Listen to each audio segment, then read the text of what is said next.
Hey folks, I'm sure you've heard the buzz. Maybe you have, maybe you haven't, but it's huge.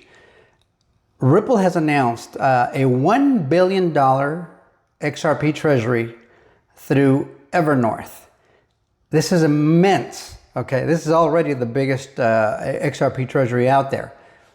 But talk about a company putting its money where its mouth is. There's been FUD in the past that says Ripple owns all the XRP. If they really owned all the XRP, why would they need to buy $1 billion? Couldn't they just move some over from the escrow? I think this starts to give a little more credibility to the idea that that escrow, which is half of the total supply of XRP, about 50 billion XRP, has been pre-allocated to other countries, other financial institutions around the world as a way to help create that level playing field that you hear President Trump talking about, that since the beginning of Ripple, they've been talking about that level playing field. And so now you see Ripple come out with Evernorth, and interesting to find who are some of the backers of Evernorth. There's two in particular, Arrington Capital and was it the, oh my God, I forgot. It's the second largest bank in Japan. I'll get that for you in a second. But both those banks have invested heavily. Those financial institutions have invested heavily into this Evernorth, along with Ripple, because they want to be part of the action. So let's read up a little bit about this, but it's not the only thing. There must have been 5 big things happen in just the last 2 days. And in spite of the market being down, or just kind of waffling down at its lows, XRP is currently at 244. There's nothing but red at cryptobubbles.com. So it's just one of those things where it's like, it's not about the price, guys. It's about the tangible, not just movements, the tangible action that's taking place to move the crypto space forward. So let's take a quick look at this Evernorth announcement. So this is in from Blockworks. It says Ripple-backed Evernorth aims to raise over $1 billion for XRP Treasury. And it says Evernorth's merger with Armada Acquisition seeks to create the largest institutional XRP vehicle and expand token adoption. Let's read on. And this was just on the 20th of October. They go on to say that Evernorth Holdings Incorporated, a new Nevada-based digital asset company backed by Ripple, announced that it will go public through a merger with Armada Acquisition Corporation, a NASDAQ-listed SPAC. Special Acquisitions Corporation is what that is. The transaction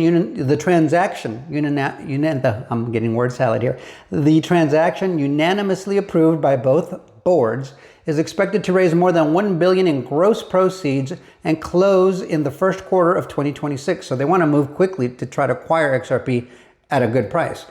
Subject to customary approvals, upon closing, the combined company will operate as Evernorth and trade under the ticker symbol XRPN. Pretty good ticker. So they go on to say investors include SBI. Okay, there was the second largest bank in Japan, SBI Holdings, which is contributing $200 million. That's about a fifth, right? Alongside Ripple, Pantera Capital. That is huge. Kraken. You know who Kraken is. GSR and Ripple co-founder Chris Larsen himself. Net proceeds will primarily fund open market purchases of XRP to establish what the company says will be the world's leading institutional XRP treasury, with remaining funds allocated to operations and general corporate purposes. I want you to keep in mind that Chris Larsen investment in Evernorth. We're going to talk a little bit on another video about how FUD is created, how people mischaracterize on purpose the steps and the actions Ripple takes to always point, or at least depict them in the worst possible light. And so in this particular instance, though, they put their foot in their own mouth very quickly. But I want to show it to you because there's a lot of FUD right now. But this is a huge development, guys. They really believe in their ecosystem with XRP. For those people who say, well, they don't need XRP, they're not going to use XRP.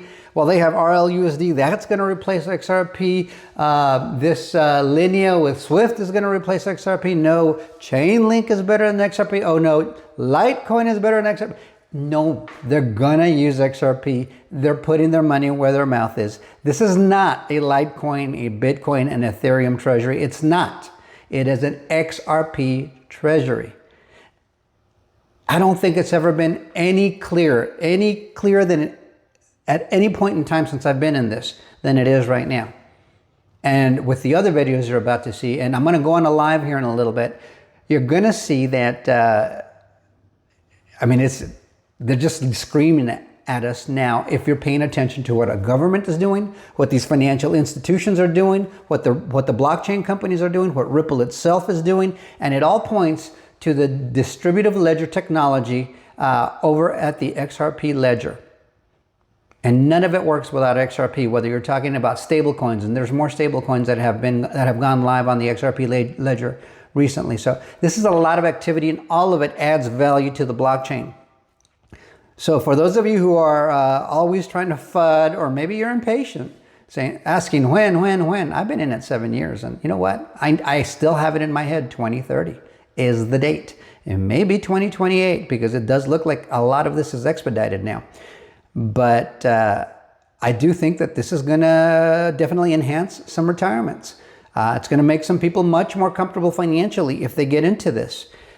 Some people may really actually become fairly rich. We'll see. But this is, to me, the single best investment opportunity in all 56 of my years. So take a look at it. Hopefully you can wrap your head around it. This is a big deal, guys. So we'll see you on the next one. Let me know what you think in the comments. Like, share, subscribe, and bookmark. Till next time, adios, amigos.